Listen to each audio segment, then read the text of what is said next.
In today's lecture, we will discuss the important questions which will be asked in your exams. अब देखो इसमें हर एक unit में कुछ इंपॉर्टेंट चीजें हैं जो हर एक बार एग्जाम में पूछी जाती है, उससे मिलती जुलती चीजें पूछी जाती है। First of all we start unit one. देखो यूनिट वन जो आपने पढ़ा है डीसी नेटवर्क थ्योरम्स, आपने जो भी उसमें थ्योरम्स पढ़े हैं उसमें से एक सवाल फिक्स है, वो आना ही आना है।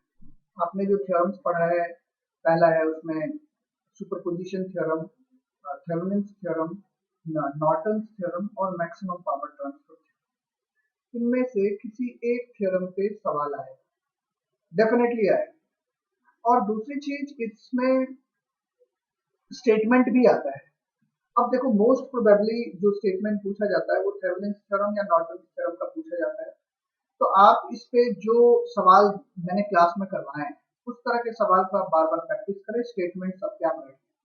अब देखो मैंने यहाँ पे कुछ क्वेश्चंस लिए हैं, जैसे देखो for the circuit given in figure Vx की वैल्यू आपको कैलकुलेट करनी है। ये मेश करंट मेथड, ये मेश करंट मेथड की यहाँ पे बात किया है हमने। तो देखो सबसे पहले जो थ्योरम्स है चार, उसमें से किसी एक पर सवाल आएगा। दूसरा जो मेश एनालिसिस है और नोडल एनालिसिस है उसमें से किसी एक पर क्वेश्चन आएगा। मतलब दो क्वेश्चन आपके इस यूनिट से फिक्स है।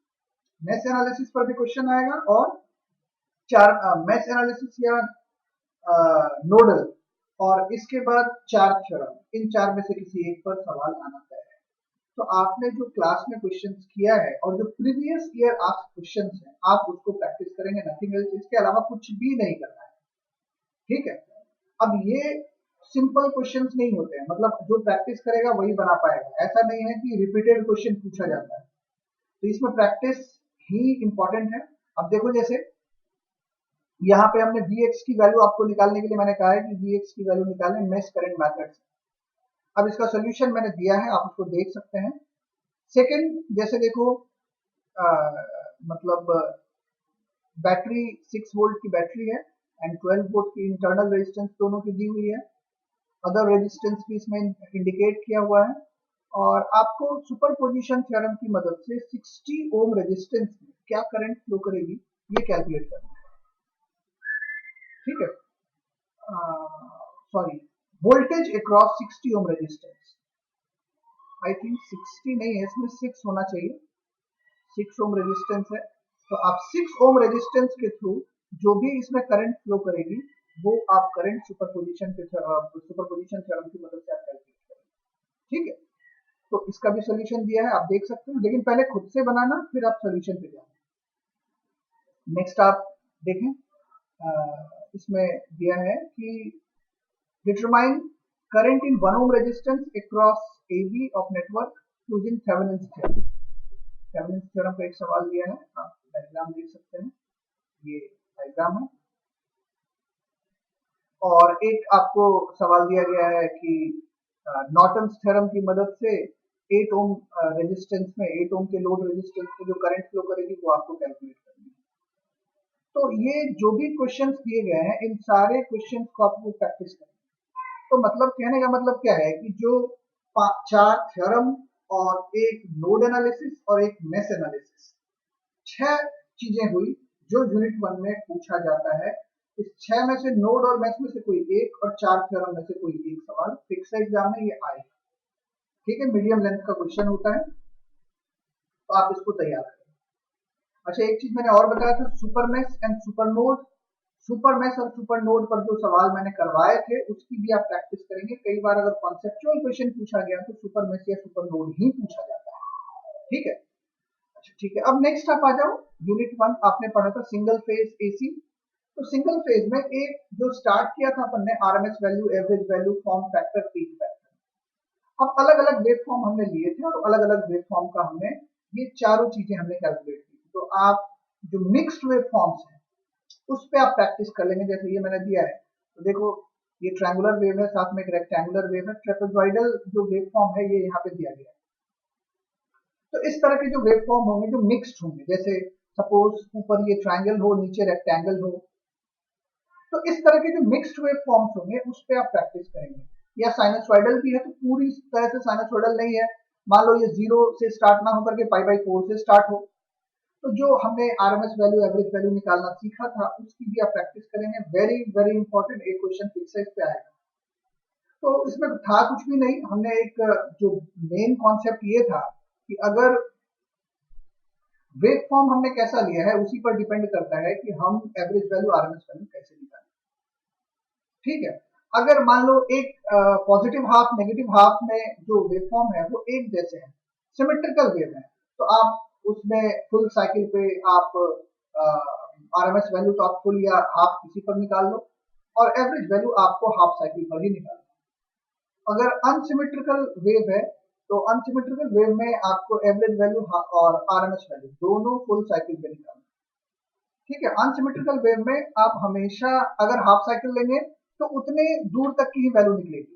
अनसिमेट्रिकल वेव जैसे मान लो पॉजिटिव हाफ में कुछ और है, नेगेटिव हाफ में कुछ और है, तो उसको अनसिमेट्रिकल वेव कहते हैं। यही कॉन्सेप्ट आपको ध्यान में रखना है, कोई भी सवाल बन जाएगा। अगर आप पूरी तरह से आंसर तक नहीं भी पहुंचते हैं तो भी आपको उसमें मार्क्स मिलते हैं, स्टेप पर नंबर मिलते हैं। जितने भी न्यूमेरिकल पूछे जाते हैं आप अगर उसमें स्टेप्स में भी करते हैं तो भी उसके मार्क्स मिलते हैं। ठीक है, तो आप इसकी प्रैक्टिस करें। तो नेक्स्ट आप देखें, जैसे अब एक जो सवाल पूछा जाता है जैसे वेव फॉर्म इक्वेशन बेस्ड जो क्वेश्चन होते हैं, जैसे vt is equal to 170 sin 6280 t plus π/3 volt, ये इक्वेशन बेस्ड जो क्वेश्चन होते हैं। अब आपको इसमें कहा गया फ्रीक्वेंसी निकालें और फैक्टर निकालें, तो इस तरह के जो क्वेश्चन हैं ये पूछे जाते हैं। अब आपको मैंने क्लास में करवाया था आप कैसे निकालेंगे, एम्पलीट्यूड क्या है, फेज एंगल क्या है, ये सारी चीजें, तो आप उसको देख करके उसी टाइप का ये सवाल है, क्लास में इस तरह के क्वेश्चंस करवाए हुए आप कर सकते हैं, और नहीं तो फिर इसका सोल्यूशन भी दिया हुआ होगा, इसमें दिया हुआ है आगे। अच्छा, एक जो इसमें इंपॉर्टेंट क्वेश्चन पूछा जाता है, जैसे कॉइल्स है वो सीरीज में कनेक्ट है, पैरेलल में कनेक्ट है। मान लो दो कॉइल, कहने का मतलब आप एक इम्पीडेंस, दो इम्पीडेंस दिया हुआ है, कोई सीरीज में कनेक्ट है, पैरेलल में कनेक्ट है, और उस हिसाब से आपको करंट की वैल्यू निकालने के लिए दी गई कि करंट आप कैलकुलेट करके बताएं कि करंट कितनी होगी, इक्विवेलेंट इम्पीडेंस कितनी होगी। इस तरह के क्वेश्चन हमने क्लास में किए थे, तो आप उस तरह के सवाल पर भी प्रैक्टिस करें। एक एक्टिव पावर रिएक्टिव पावर का हमें जैसे यहाँ पे सवाल दिया हुआ है, तो एक्टिव पावर रिएक्टिव पावर पर भी जो मैंने कुछ सवाल करवाए थे, आप एक्टिव रिएक्टिव ये शॉर्ट टाइप में पूछा जाता है कि एक्टिव पावर इतनी है तो रिएक्टिव पावर कितनी होगी, या एपरेंट पावर दिया है, रिएक्टिव पावर दिया है तो एक्टिव पावर निकाल करके बताएं, ये चीजें। तो जो ये सवाल है आप इसको देख सकते हैं कि इसमें वोल्टेज अक्रॉस ईच कॉइल निकालने के लिए कहा गया है। दो कॉइल दिया गया है, सीरीज में कनेक्टेड है, और इम्पीडेंस, इंडक्टेंस और रेजिस्टेंस की वैल्यू दी गई है। आप यहाँ से इसको कर सकते हैं। अच्छा क्वेश्चन है, पहले आप प्रैक्टिस करें, नहीं होगा तो इसका सॉल्यूशन दिया है, आप देख सकते हैं। ठीक है, नेक्स्ट हम 9th देखते हैं। अब जैसे आपने पढ़ा था कि स्टार कनेक्शन और डेल्टा कनेक्शन, ठीक है, स्टार कनेक्शन और डेल्टा कनेक्शन अगर दिया हुआ है, स्टार कनेक्टेड लोड है या डेल्टा कनेक्टेड लोड है, तो आपको उसमें फेज और लाइन वैल्यूज के बीच में रिलेशन निकालना है। तो इस तरह का जो ये दोनों इंपॉर्टेंट रिलेशन है आप इसकी प्रैक्टिस कर लेंगे। और advantage of three phase over single phase, तो थ्री फेज से दो ही सवाल बनता है, एक तो advantage of three phase over single phase, और दूसरा स्टार कनेक्टेड लोड या डेल्टा कनेक्टेड लोड में फेज और लोड चाहे सिस्टम मतलब जनरेटर, तो उसमें आपको फेज और लाइन के वैल्यूज में रिलेशन निकालना होता है। ठीक है, तो आप इन दोनों को करेंगे। अब ये सवाल दिया है कि आपको थ्री आइडेंटिकल कॉइल्स हैं, उसकी रेजिस्टेंस और इंडक्टेंस दी गई है, तो आपको इंपीडेंस मिल जाएगी। स्टार में कनेक्टेड है और डेल्टा में कनेक्टेड है, 415 volt 50 hertz three phase supply से। आपको टोटल पावर डिसिपेटेड निकालना है इन ईच। इस तरह का क्वेश्चन मैंने क्लास में करवाया था कि तीन इक्वल इंपीडेंस है, हमने उसको एक बार सीरीज में स्टार में लगाया है, एक बार मैंने उसको डेल्टा में लगाया है। तो आप उसमें जो करंट फ्लो करेगी वो कैलकुलेट करें, लाइन करंट, फेज करंट और पावर निकलवाई।